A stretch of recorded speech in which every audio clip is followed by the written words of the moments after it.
Remove it, or I'll call security right now, Cheryl snapped, the violation notice trembling in her hand. Her sunglasses flashed like mirrors, hiding the satisfaction behind her voice.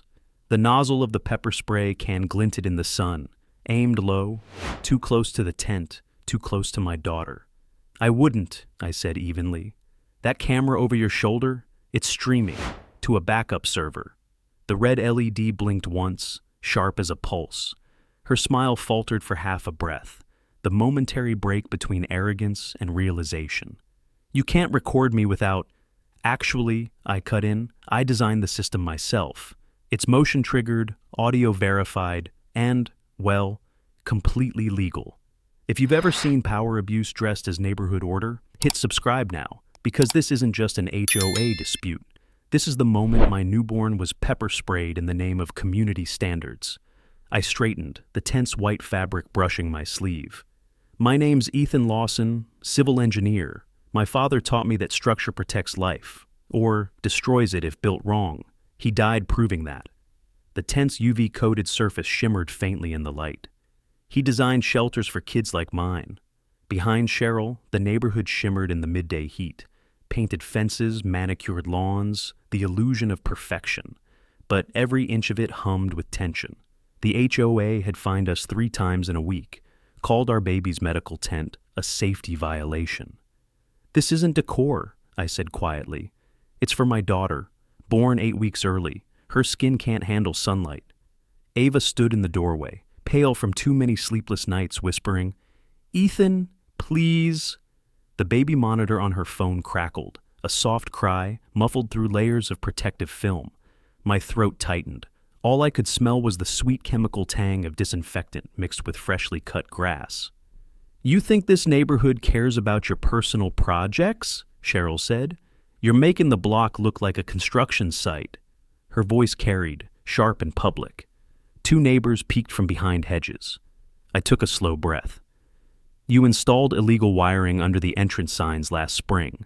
The voltage readings spike every night." Her head snapped up. "What did you say?" I repeated calmly, "you've been tampering with the power grid, and now you're pointing a weapon at a child." The pause that followed was the sound of fear wrapped in disbelief. She laughed once, brittle. "You're bluffing." "Maybe," I said, lowering my gaze to the camera lens above us. "But maybe not." The tent flapped slightly as a breeze moved through. I thought about the NICU, how we counted each heartbeat, each beep of the monitor. How I'd promised my father, in the quiet hum of machines, that I'd never let someone's negligence hurt my family again. "This is your last warning," Cheryl said. The nozzle clicked once, metallic and deliberate. I shifted slightly, just enough to shield the tent.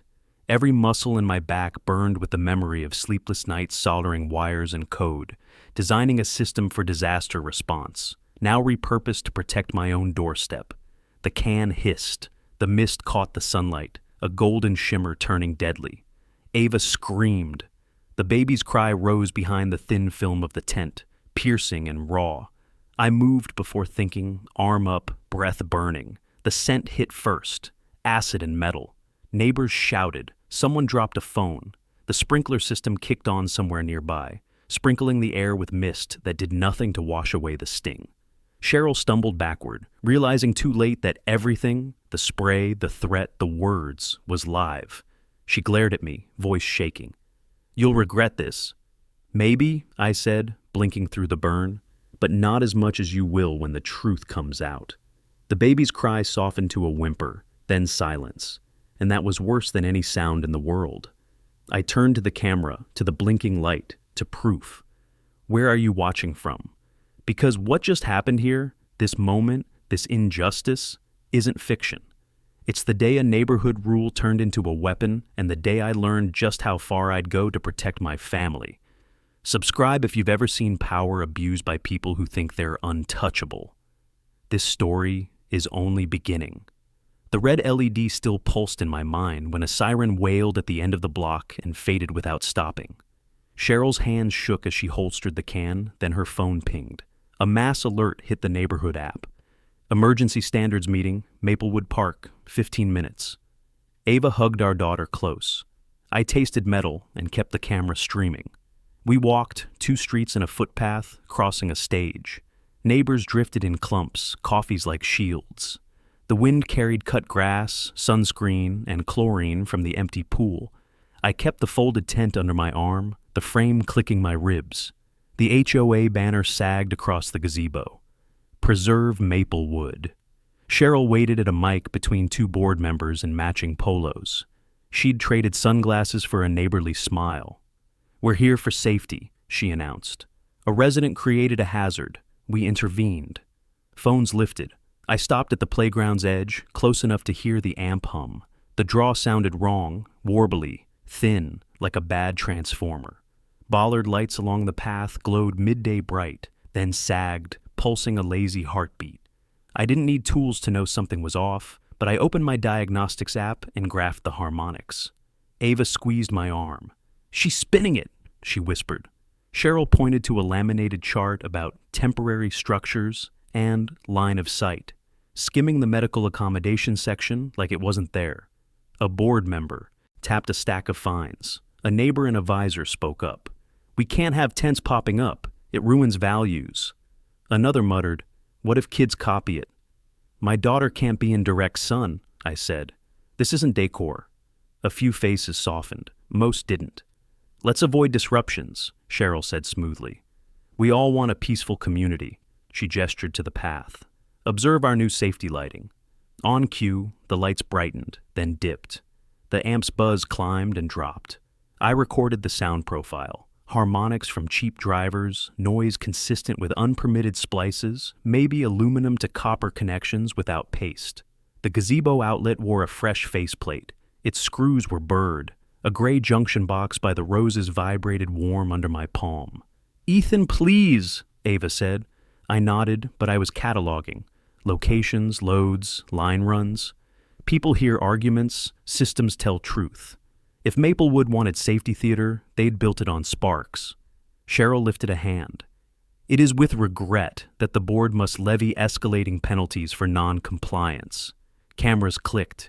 We are consistent and fair. We've cited pergolas, playhouses, garden flags, no exceptions.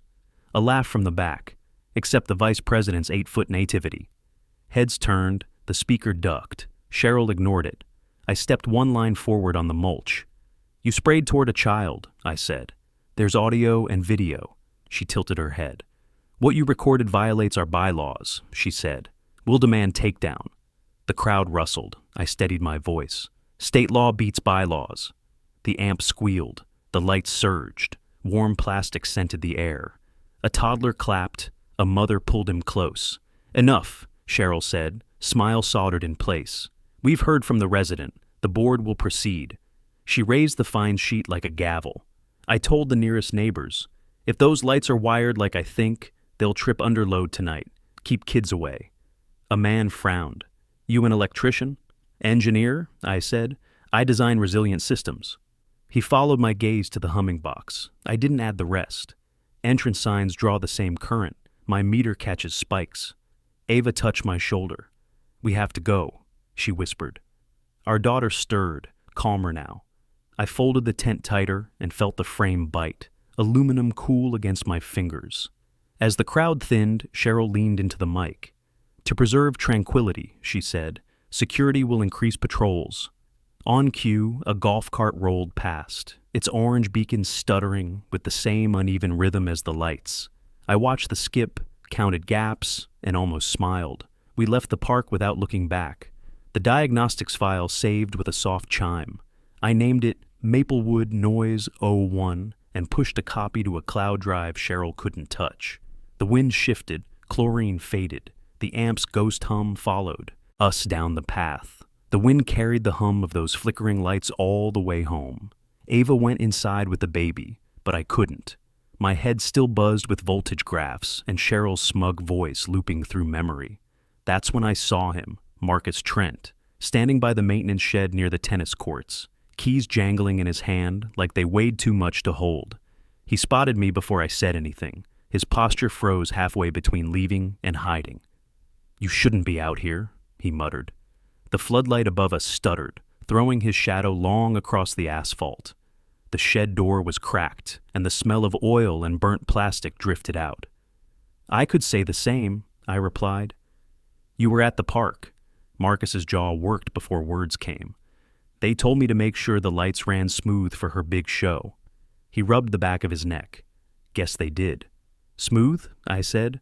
"They're pulsing like bad wiring." He didn't meet my eyes. His hands fidgeted, thumb tracing the worn logo on his maintenance badge. "You always talk like that. Pulsing harmonics, bad drivers. Makes me sound like I'm running a spaceship, not a park." "You ever test the amperage on those circuits?" I asked quietly. He stiffened. "I don't touch them anymore." His voice dropped to almost nothing. "Not since... you know." I stepped closer. "Since what, Marcus?" He turned his face away, sweat darkening his collar. "Since she told me to hook them straight to the sign feed. Said it'd save power. Didn't want the city inspector nosing around." He finally looked up, eyes darting toward the houses beyond the fence. "You didn't hear that from me." The shed's fluorescent light flickered above him, buzzing in rhythm with his pulse. He rubbed his palms together, grease streaking his fingers. Every movement screamed conflict, guilt pushing against fear.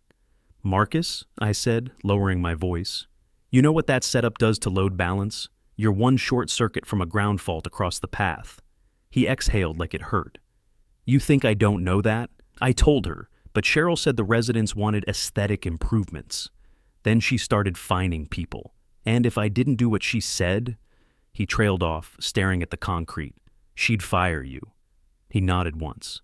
"I've got 2 kids, one starting college next year. Health insurance, you know? You go against Cheryl, you're done. She makes sure of it." I leaned against the shed frame.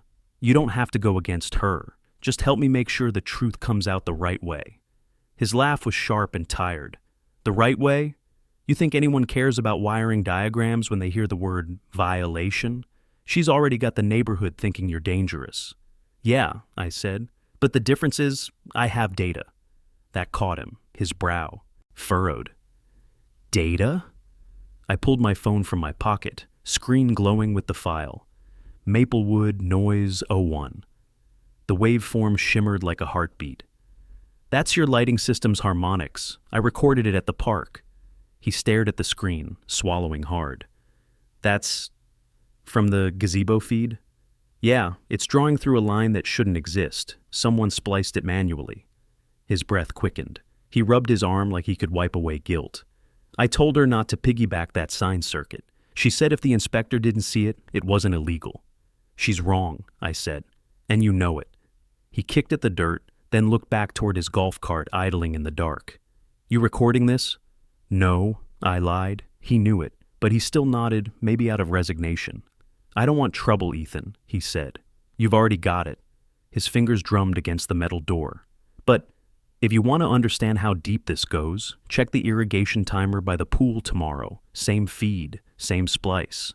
That was all he said before walking away, shoulders hunched, badge glinting once in the flicker of the light.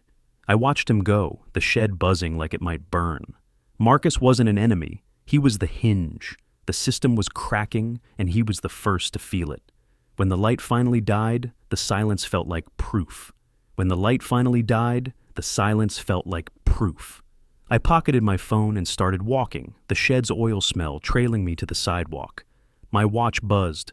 Urgent, board action at HOA office. No time to breathe, no gap to recover. I followed the footpath past the pool, across the boulevard, through the glass doors marked Maplewood Admin, open during meetings. The lobby hummed with recycled air and new carpet glue. A space heater clicked under a receptionist's desk that didn't need one in August. Power for show. Cheryl's voice filtered from the conference room, tinny through the soffit vent. "He's unstable," she said. "We escalate." Paper rustled. A man answered, lawyer cadence, soft and certain. "Fines, notice of hearing, threat of lien. Also cease and desist on any recording devices aimed at common property."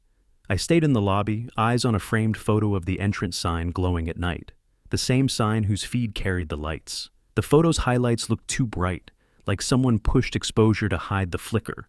The receptionist didn't look up. She typed, "Incident narrative draft" into a template, and massaged her wrist where a rubber band had left a dent.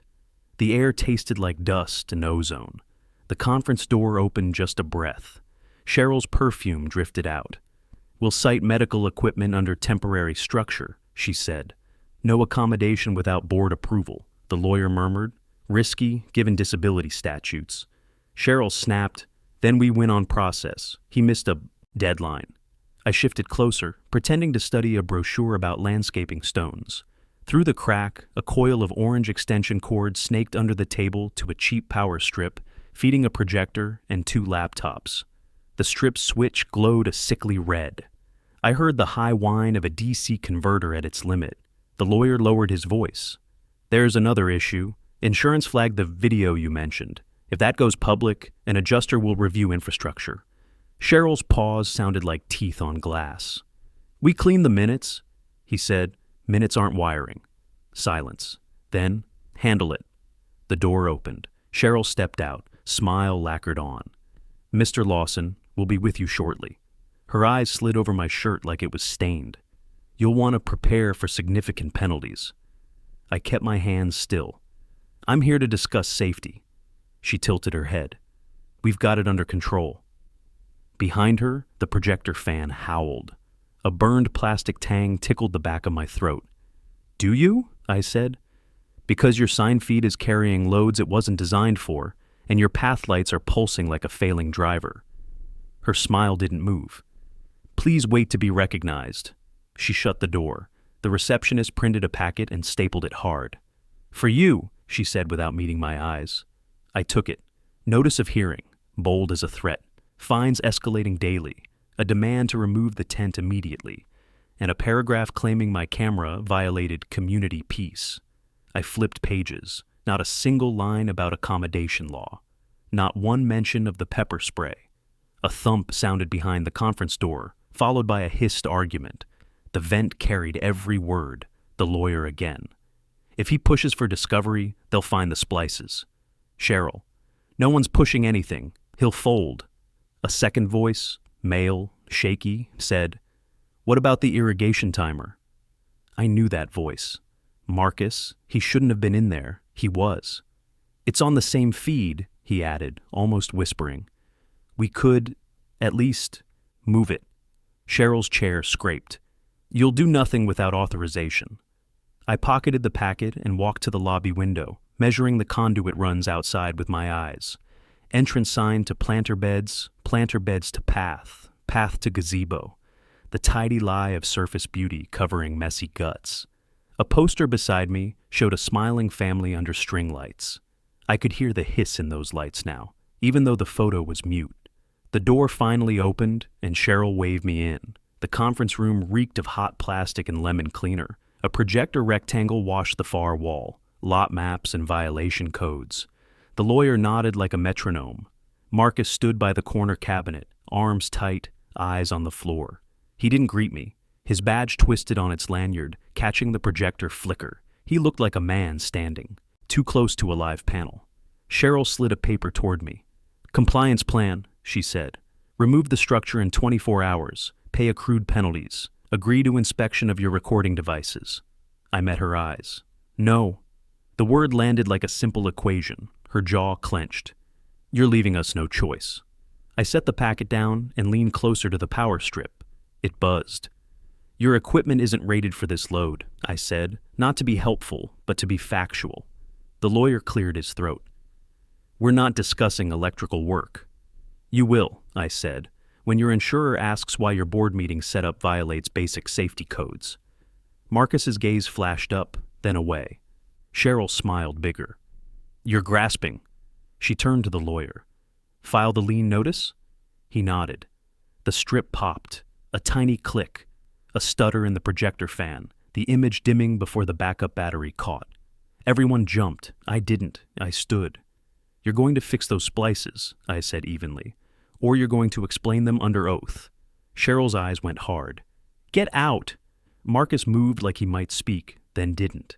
His fingers tapped the cabinet, a rhythm of panic. I left with the packet, the lobby colder now, the heater still clicking for no reason. Outside, the afternoon glare turned the entrance sign into a halo. I listened to the grid in my head, a map of shortcuts and lies. They'd escalated, so would I. And this time, I wouldn't just record the system, I'd expose it. I walked straight from the HOA office to the pool, still hearing the pop of that overloaded power strip echo in my ears. The evening air carried chlorine, static, and something darker. Burned insulation, maybe. The sun was slipping low behind the fence, and the blue water shimmered with a thin film of leaves. I'd never noticed how loud the pump room hummed until that night. Marcus's voice from the shed replayed in my head. Check the irrigation timer by the pool, same feed, same splice.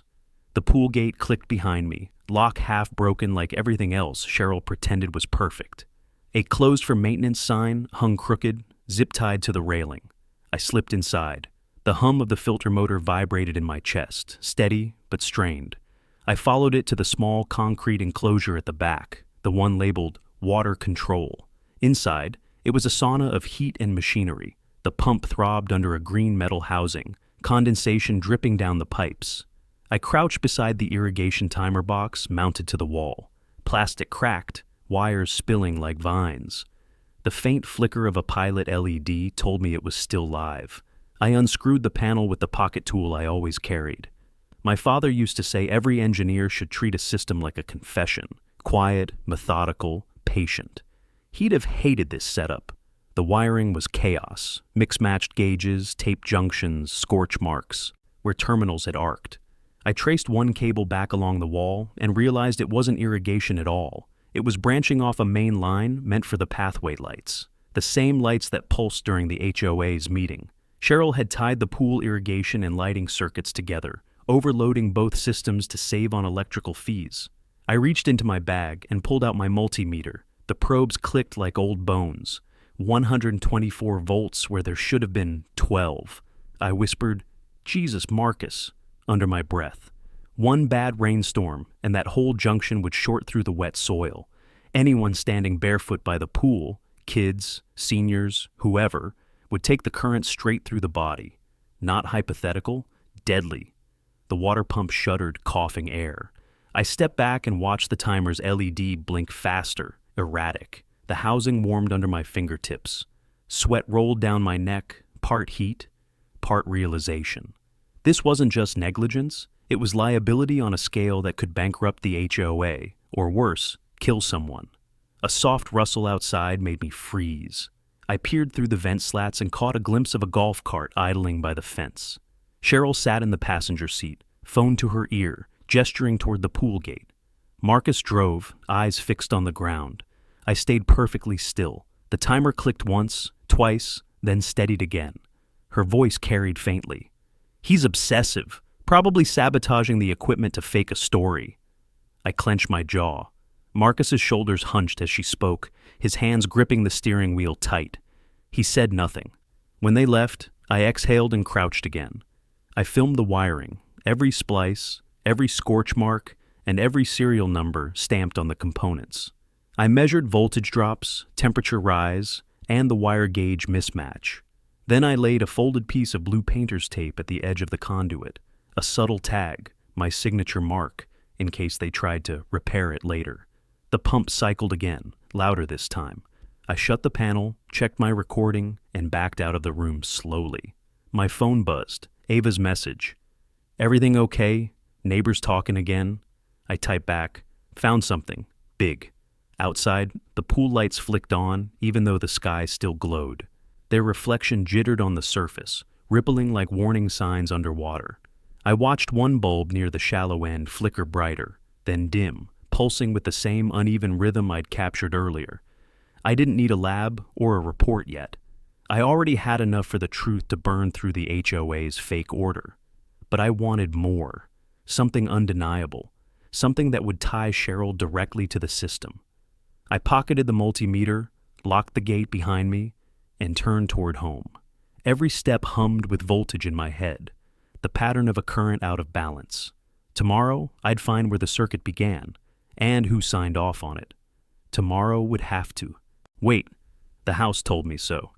The second I opened the door, every light in the foyer fluttered, brightened too hard, then sagged like they were out of breath. "Ava," I called, already moving. She met me at the hall with the monitor pressed to her chest. "It glitched," she said. "Twice. The humidifier cut out."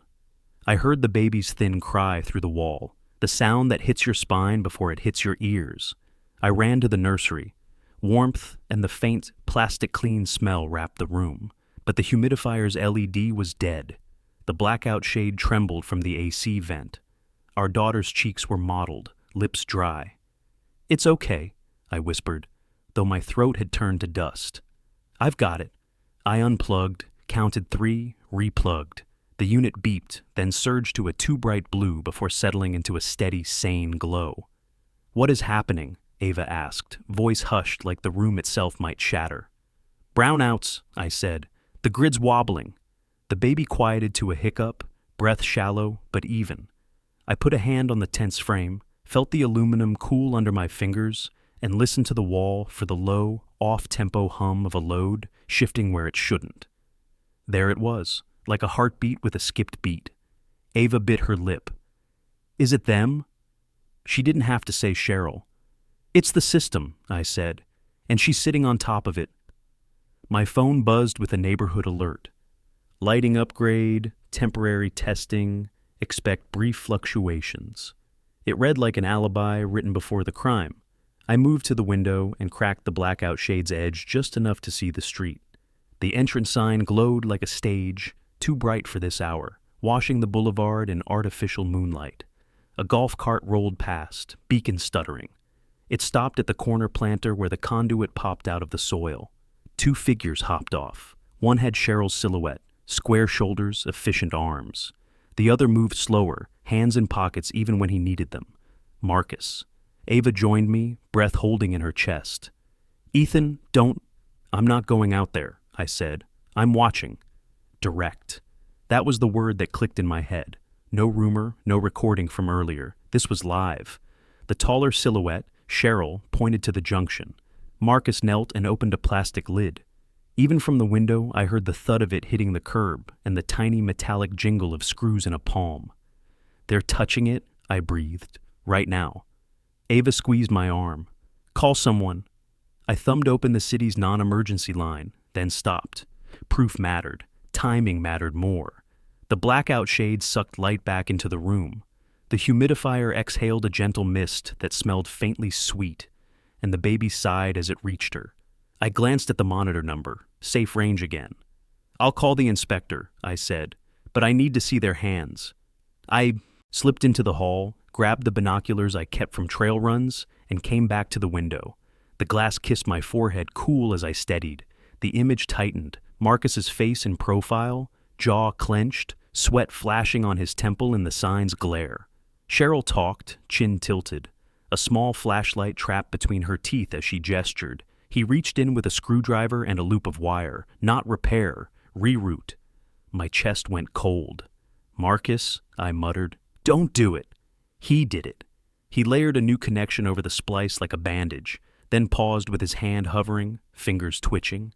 He looked up the street toward our row of houses, eyes passing right over our window, and I saw it. The flinch, the micro shake, a man tearing himself in half. Cheryl snapped her fingers once. He tightened the terminal. The foyer light flickered hard enough to make Ava gasp. The humidifier hiccuped, then held. I tasted copper. My thumb found the call button again. "City inspections," a woman answered. "Report a hazard." My voice steadied. "Maplewood Estates entrance, active nighttime electrical work on landscape lighting and irrigation feed without permits. Voltage irregularities are causing residential surges. Immediate risk to pool area and common paths." The words came like bolts on a flange, measured, tight. She took the address, asked for my name. "Engineer?" she said after I explained the readings. "Yes," I told her. "I design resilient systems. This one isn't." She promised a morning site visit and told me to warn residents to avoid common paths overnight. "I'll post," I said, and dropped to the neighborhood app before she finished. I wrote it in clean, unarguable language. Stay off the paths, keep kids away from irrigation lines, expect surges. This is not rumor, this is risk. Ava brushed the baby's hair and looked at me over the tense rim. "We can leave tonight," she whispered. "Hotel." I shook my head. "If we run, they rewrite it." I crouched to her level. "We stay, we document, and in the morning, We bring someone who can make them answer.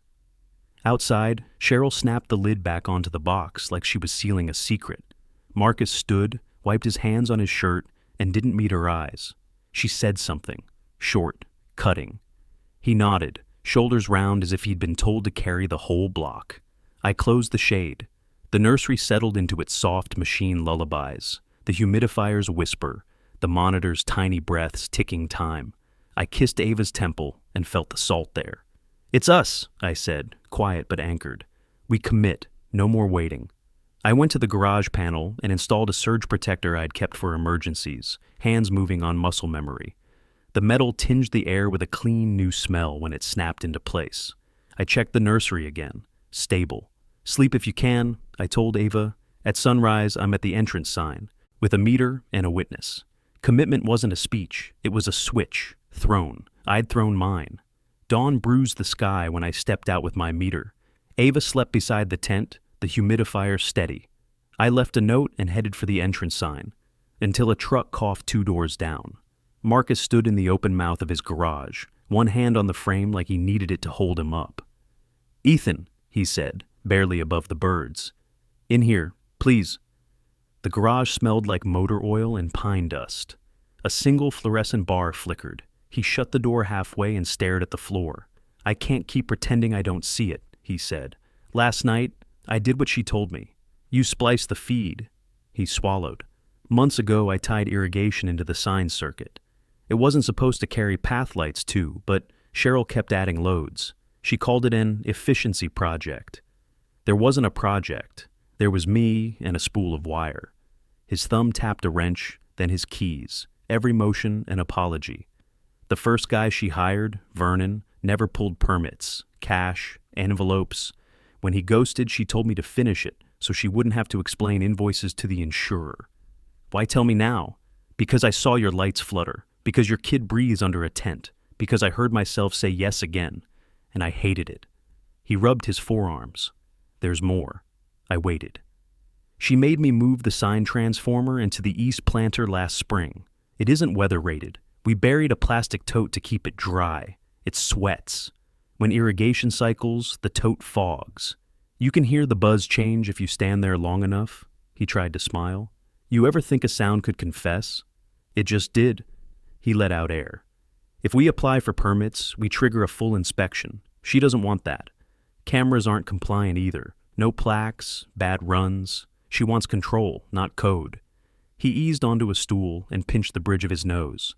"I opened a maintenance ticket to separate the circuits. She closed it. Marked it resolved without work. I don't have copies. She controls the system." "I don't need paperwork," I said. "I need locations." Something in him loosened. He grabbed a grease pencil and knelt by a flattened box. "Transformer here. East planter. Conduit jumps under the walk to the gazebo, tees to the pool timer, then snakes along the hedge to the corner bollards. Hidden junction under the pet station post. She made me bury it so the city wouldn't flag the lid." He wouldn't meet my eyes. "I put a weather boot on it. It isn't enough." "You'll show me, and you'll tell the inspector." The pencil slowed. His shoulders climbed.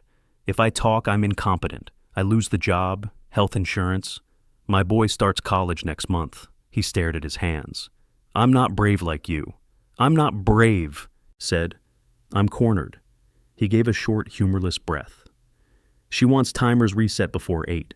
That's when irrigation cycles for the school bus route.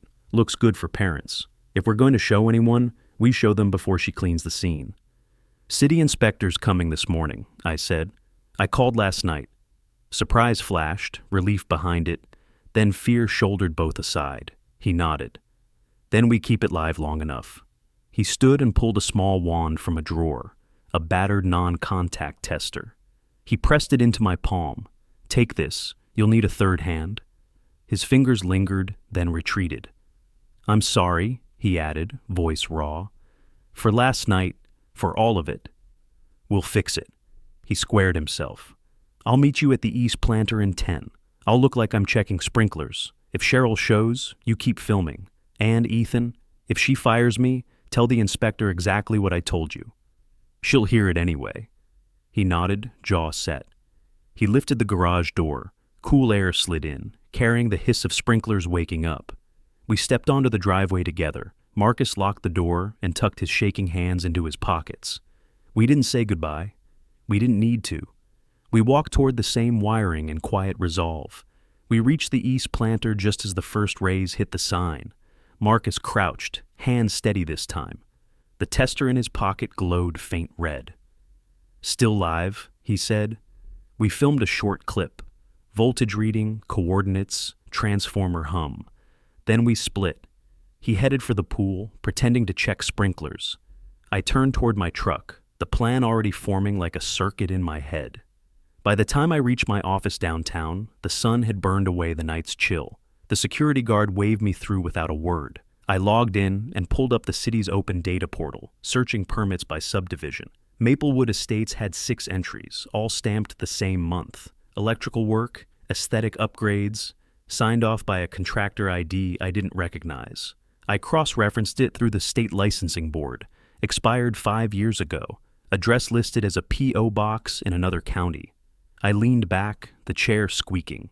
Cheryl's efficiency project had a ghost contractor. I screenshotted every page, time-stamped them, and saved copies to a new folder, Maplewood Evidence, mirrored to an encrypted drive. Next, I opened the utility company's customer interface. My old firm had helped them design the load analysis dashboard. I still had a consultant login. The feed patterns for Maplewood jumped out immediately. Sharp load increases every evening around 6 p.m., exactly when the path lights came on, and smaller spikes at midnight when irrigation ran. The 2 curves overlapped perfectly. I exported the data, overlaying them with the harmonics file from the park. The resonance frequencies matched within 1%, proof that the circuits were tied together, proof that the board's wiring scheme was both illegal and dangerous. I sent the composite graph to my personal email, disguised as a draft. Then I ran a thermal simulation using the power draw from those circuits. The model glowed orange at the junction I'd seen Marcus mark in chalk. Too much heat for buried conduit. The software flashed a red warning. Potential fire hazard under continuous load. My pulse steadied, not faster, but heavier. The data lined up. Every shortcut Cheryl had ordered, quantified in watts and risk. No rumor, no speculation. Math didn't lie. I clicked record on my screen and dictated a brief technical note. Findings: non-rated transformer installed in moisture-exposed area. Load exceeds design spec by 940%. Cross-linked circuits create electrocution risk at pool and path. Responsible party: Maplewood Estates HOA Board. Authorization by President Cheryl Grant. I paused. If this gets out before I can finish, this recording is my statement. When I stopped the capture, I noticed my hands shaking. I wasn't scared. I was angry in the quiet way engineers get. Anger measured in decimals and amperage. A text buzzed. "Marcus, inspector's here. She's asking for board rep first." Then another. "Cheryl just pulled up." I replied, "Hold position. Don't interfere. I'm almost done." I opened one more browser tab. City insurance filings. The HOA carried liability under a small firm specializing in gated communities. Their fine print excluded unlicensed electrical modifications. If the inspector documented any, coverage would void. Financial pressure, maybe the only thing that would make the board blink. I printed the load graphs and the permit screenshots, each sheet marked preliminary engineering review. The printer hummed like the pump room. I gathered the stack, clipped it, and slid it into a clear envelope. Then I wrote one line on the cover: "Safety hazard confirmed, pending inspection." Before leaving, I saved everything to a portable drive and slipped it into the inside pocket of my jacket. I caught my reflection in the dark monitor screen, sweat at the temples, eyes red from a night without sleep.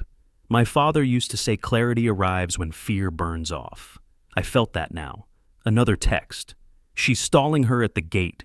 I grabbed my keys. "Not today," I muttered. The elevator ride down was slow, filled with the hum of fluorescent lights and the smell of old wiring. Fitting. Outside, traffic shimmered in heat. I tossed the folder onto the passenger seat and started the engine.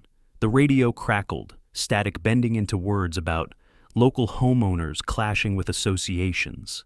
I turned it off.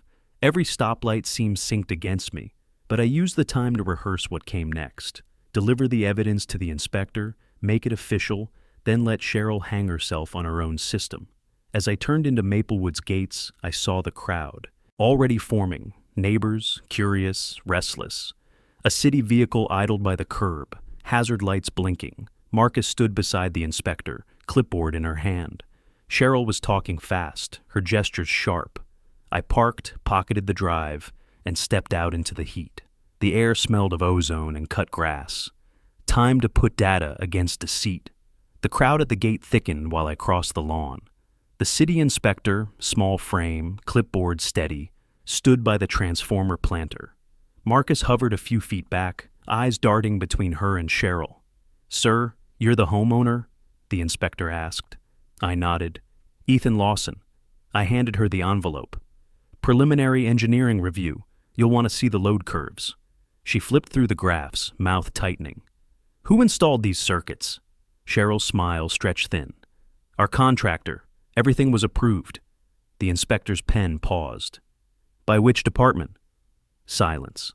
I pointed toward the conduit. "That's where the lighting feed jumps to irrigation, non-rated connections, overvoltage, and you're bleeding current through moist soil." Cheryl scoffed. "He's not licensed." I met her gaze. "And yet I'm right."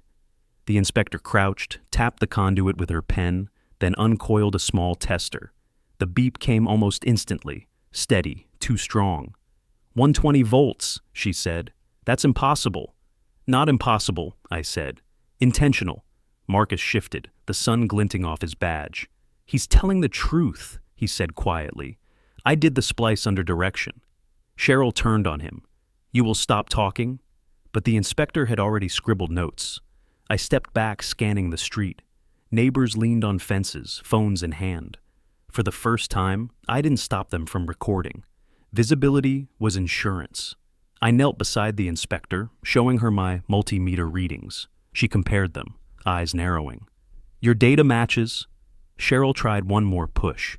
"You can't perform tests without board approval. This is private property." The inspector stood. "Private property doesn't exempt you from the electrical code, Ms. Grant." Marcus's phone buzzed. He glanced, winced, and turned the screen toward me. Security report. Tampering at community center. Cheryl's assistant was moving equipment, trying to hide something. I looked at the inspector. "You'll want to see the main distribution point." We walked fast, Marcus trailing. The community center sat behind the tennis courts, beige walls sweating in the heat. Inside, the air smelled of dust and lemon cleaner. A projector hummed on standby at the far end. Cheryl's assistant, Nolan, froze mid-step beside a power cabinet, extension cord in his hand. "Maintenance?" he stammered. "Just cleaning up." The inspector flashed ID. "Step away, please." He obeyed, palms slick. The cabinet door hung open, revealing a rat's nest of cords feeding the projector, sound system, and a separate junction labeled Sign Feed. I crouched, pulled out my meter, and clipped leads to the line. "Same surge," I said. "She's drawing the sign load through this cabinet." The inspector's pen scratched. "And no visible permit label." She looked at Cheryl, who'd followed us in, face tight. "I'll need your contractor's documentation by end of day." Cheryl crossed her arms. "We'll handle this internally." "Not anymore," I said. "The line between your HOA's wires and the city grid just got official attention." The inspector snapped photos. "I'll file a hazard report and notify the fire marshal. You'll shut down all lighting circuits immediately." Cheryl's tone hardened. "You're overstepping." The inspector met her gaze, unflinching. "So is your voltage." Marcus exhaled like a man surfacing. "That's it then?" he asked. "Not yet," I said. "They'll try to bury this before the board meeting tonight. We document everything before they can pull the plugs." I turned to the neighbors gathering in the doorway. "Anyone with cameras, start recording. This affects every house here." Phones lifted. Cheryl's assistant backed toward the exit. I followed the conduit run to the wall, marking points with blue tape, one at each illegal junction. "These are connection sites," I said, loud enough for the phones to pick it up. "Each one violates NEC section 300.5. If one shorts, your lawns become live ground." A murmur rippled through the crowd. Someone whispered, "My kids play there?" Another said, "She said it was safe." Cheryl took a step forward, eyes sharp. "You're scaring them." I faced her fully. "No, I'm informing them. The inspector closed her clipboard. We're done here. I'll return for final assessment at dusk. She left with Marcus, who lingered just long enough to meet my eyes. You got what you needed, he said under his breath. Now, make it count. I stayed behind in the empty hall. The projector still hummed, its fan whining in uneven bursts. I watched the screen flicker, thinking of the grid as one big lie stitched together by arrogance. Cheryl's voice echoed faintly outside, brittle and cracking. He'll regret this. I smiled at the thought, not triumph, just certainty. Tonight's meeting would be public. The lights would come on, or they wouldn't, and everyone would see the truth glow through her perfection veneer. I shut the cabinet door gently, listening to the faint static fade. The trap was set. By evening, the neighborhood glowed under emergency lamps. The inspector had ordered the main circuits shut down, but Cheryl turned on a few for safety. Half the street hummed like a dying power line. The board meeting notice had drawn nearly everyone. Folding chairs lined the community hall, sweat and perfume thick in the air. A single projector through. Light across the wall. Maplewood Estates board, special session. I stood near the back with Marcus. He hadn't shaved. His badge hung twisted. You sure this will hold? He whispered. The inspector's bringing a supervisor, I said. If she sees what I wired, it's over. He rubbed his palms together, watching Cheryl at the podium. She started before the last chair squeaked. We're here because of recent misinformation. Her tone was bright metal. Certain residents have misrepresented board projects as dangerous. She smiled toward me. We value community engagement, but rumor harms us all. I stepped forward. Then let's clear the rumor with data. A ripple moved through the crowd. Cheryl's lips flattened. You'll wait for public comment. No, I said, and handed the inspector, who had just entered, a flash drive. You asked for evidence. The inspector nodded once. Mr. Lawson, you have the floor.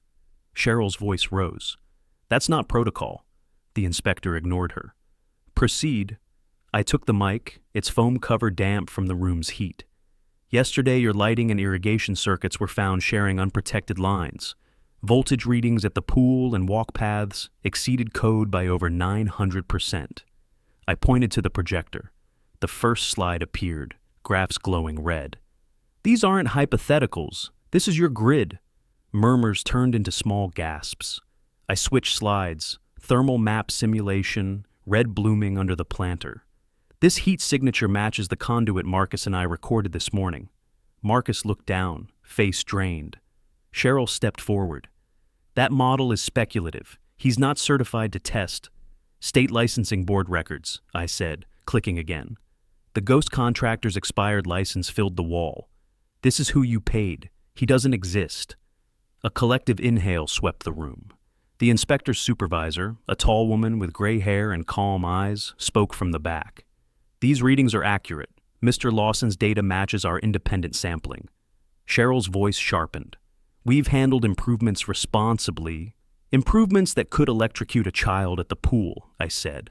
The crowd turned. A mother near the aisle covered her mouth. You want responsible? Show the invoices. Show the permits. Cheryl's jaw locked. You violated privacy laws. The inspector lifted her clipboard. Safety supersedes privacy, ma'am. She gestured to the maintenance supervisor. Marcus Trent, please confirm whether these circuits were modified under directive. Marcus stood slowly. His chair scraped loud in the silence. Yes, he said. She told me to connect them, said it'd save money. I warned her. His voice cracked. I did it anyway. Cheryl's composure shattered in a flush of red. You liar! The supervisor cut her off. Enough. This session is suspended pending a full code review. All circuits remain de-energized until inspection completion. Cheryl turned toward the board table, grabbing at papers, voice shaking. You can't just... This meeting isn't adjourned.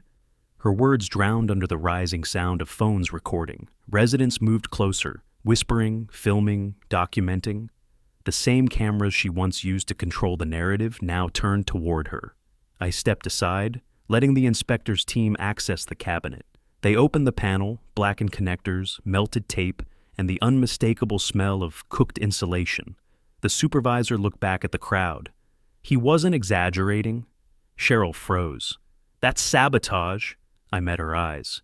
You built your power on shortcuts. All I did was measure them. The inspector announced. Due to code violations, the insurance provider will be notified immediately. The murmur became applause, uncertain, then growing. Someone whispered, "It's over."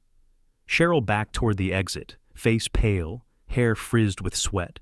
Marcus slumped into his chair, hands over his eyes. The inspector collected the flash drive. "Mr. Lawson, your cooperation will be noted.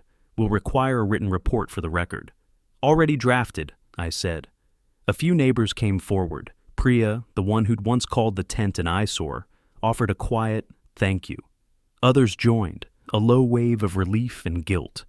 Outside, thunder rolled somewhere beyond the city lights. The air in the hall thinned, people exhaling what they hadn't realized they'd held in. Cheryl's voice echoed one last time from the doorway.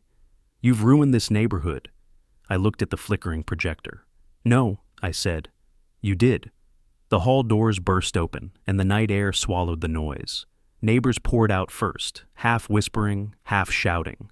Someone's phone light wobbled across the crowd. Another camera crew unloaded from a van at the curb. The words code violation and unsafe wiring darted from mouth to mouth like sparks. I stepped onto the walkway, feeling the static hum in the air, the same hum that had haunted every night since the first flicker. The inspector's vehicle lights flashed red and blue on Cheryl's perfect sign, now dark. Marcus stood off to the side, shoulders hunched but face lifted, watching her. "Mr. Lawson," a voice called. A local reporter pushed through, mic angled. "Are you confirming electrical negligence by the HOA?" I faced her but kept my tone even. "Not negligence, proof. Every measurement we took shows violations. Tonight confirmed it under inspection." The crowd pressed closer. Cheryl descended the steps behind me, hair plastered to her temples, still clinging to her clipboard like armor. "This is slander," she snapped. "You think you can humiliate me in front of cameras? This man, this engineer, invaded private property, endangered everyone with his tinkering." Marcus stepped forward. "He saved them," he said, voice louder than I'd ever heard it. "If he hadn't called that inspector, somebody's kid could have been electrocuted by your lights." The reporter pivoted, capturing him in the frame. "Sir, you worked for the board?" He nodded. "Maintenance, until tonight." The inspector approached, calm but final. "Ms. Grant, you're under administrative investigation. The site will remain de-energized until city review." Cheryl barked a brittle laugh. "You can't investigate an HOA president." The inspector didn't flinch. "We can when you act as an unlicensed contractor. Step aside, please." A murmur rolled through the neighbors, some angry, some stunned. Priya Shah held up her phone, live stream running. "People are watching, Cheryl," she said. "All of us." I turned to the crowd. "This isn't about one person. It's about systems we stopped questioning. You let shortcuts slide because they looked neat, sounded official. You trusted power without proof." Cheryl spun to face me. "Don't lecture me, Mr. Lawson. You built your whole house outside compliance." I took one step forward. "My tent saved my daughter's life. You sprayed her to protect property values. That's compliance?" Gasps, murmurs, a few people shaking their heads. The reporter whispered something to her cameraman. Cheryl's mouth moved, but no sound came out. The inspector's supervisor held up the signed report. Findings: violation of electrical code sections 110.3 and 300.5, unlicensed modification, and public endangerment. Will forward to the county attorney. Neighbors clapped, awkward at first, then real. Marcus stared at his shoes, then looked up and joined in. He caught my eye, nodded once. A kid tugged at his mother's sleeve near the curb. "That's the man with the baby," she whispered. The kid said, "He's the good one." Cheryl tried one last defense. "You'll all regret this when your property values drop." I looked at the reporters, at every phone light still aimed our way. "If safety lowers your value," I said, "then maybe it was overpriced." Someone laughed, not mocking, relieved. The crowd started clapping again, louder this time, rhythm steady. The inspector signaled her crew. They began unspooling caution tape around the sign and transformer area. The once glowing monument of Maplewood Estates sat dark, stripped of its illusion. Cheryl stood frozen amid the sound, clipboard hanging limp. Marcus moved closer, quietly handing her the non-contact tester she'd made him buy out of pocket months ago. "Keep it," he said. She didn't answer. The reporter caught me again. "What happens next, Mr. Lawson?" I glanced back at the blackened sign. "The system resets. The city will fix what she broke. The rest of us decide how we live here." The inspector came by one last time. "You'll be asked to give a formal statement tomorrow." "I'll be there," I said. Ava appeared at the edge of the crowd, the baby wrapped in a pale blanket, eyes open under the streetlight. I walked to them, heart steady for the first time in weeks. "It's done," I whispered. She nodded. "It's safe now?" I looked at the taped-off sign, the inspector's van, the people still talking in clusters, rewiring what they thought community meant. "Safer," I said. "Finally safer." Thunder cracked again far off over the hills, a clean echo through the cooling air. The reporter turned her mic back toward me. "One last question," she said. "Do you think the judge will take it further?" I thought of the files, the recordings, the physics written in bright red lines. "If they see what I saw," I said, "they'll call it what it is." The crowd fell quiet as the last flashbulbs popped. The sign stayed dark. Morning light crawled across the cul-de-sac, soft and new, like the neighborhood was trying to apologize. The sign at Maplewood's entrance sat dark under yellow caution tape, the words, "Preserve Maplewood," half hidden behind a safety notice. For the first time, the hum was gone. No flicker, no static under the skin of the air, just quiet. Ava sat on the porch swing, the baby asleep in her arms, both wrapped in a quilt my mother made years ago. I handed her coffee and eased down beside them. The street smelled of damp earth and fresh paint where the inspector's crew had patched the junction box overnight. "It's over," she said softly. "Is it?" I asked. She smiled faintly. "The lights aren't buzzing." My phone buzzed on the railing. A new email, County Code Enforcement, Case Resolution. I opened it. The first line hit like the last line of a long exam. All violations verified. Responsible parties, Maplewood Estates HOA Board, Acting President Cheryl Grant. Attached was the final report, stamped and sealed. The judge's order beneath it was simple: board dissolved pending recharter, civil penalty imposed. They called it negligence with willful disregard, not murder, not malice, but enough. Enough to make the system listen, enough to make the footage matter. Marcus stopped by mid-morning, still wearing the same work shirt, the logo frayed at the edge. He stood at the bottom step, holding a cardboard box of tools. "They told me I'm suspended till further notice," he said, "but the inspector said they'll need a consultant for rewiring." I smiled. "You should take it." He laughed once, nervous. "You think they'd want me?" "You're the only one who knows where every shortcut's buried," I said. He looked down the street. "Funny. For a place obsessed with perfection, we sure built it wrong." He set the box down. "I'm sorry for what happened to your kid." I nodded. "You helped fix it." Ava joined us, the baby stirring against her chest. "We're staying?" she asked. "Yeah," I said. "Maplewood needs witnesses, not ghosts." By afternoon, the city trucks rolled out, leaving behind a clipboard notice on every door. Temporary electrical shutdown complete. Safety verified. Neighbors came out slowly, blinking in the new light of accountability. Priya crossed the street with lemonade and that half-awkward smile people wear when they've been wrong too long. "We're voting for a new board next week," she said. "You should run." I shook my head. "I build things, not committees." She laughed. "Maybe that's what we need." Inside, I opened my laptop, copied the files from the external drive into a folder marked Archive, and sent them to the inspector's office, the insurance company, and a local journalist who had asked for comment. Transparency was the final nail. The house hummed its steady, peaceful rhythm, the fridge's low rumble, the distant murmur of Ava's lullaby, the baby's soft sigh. I leaned back in my chair and closed my eyes for a second, remembering my father soldering circuits in the dark, saying, "Redundancy saves lives." He was right. Redundancy and proof. The doorbell rang once. A courier. He handed me an envelope. City of Denver. Certificate of accommodation. I tore it open.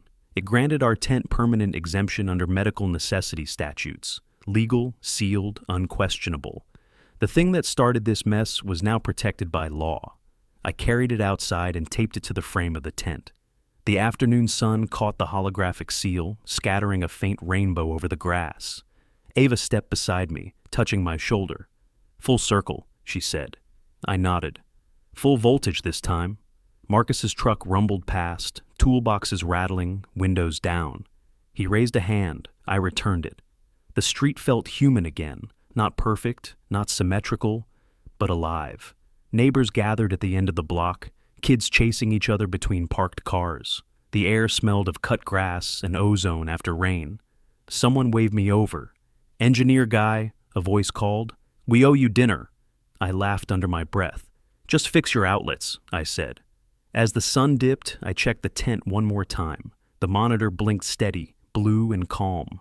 My daughter slept, tiny hand twitching like she was already dreaming. I sat back on the porch and let the quiet hold. What began as a fight for a single family had cracked open the whole system. The board's power gone, the bylaws rewritten, the neighbors awake again.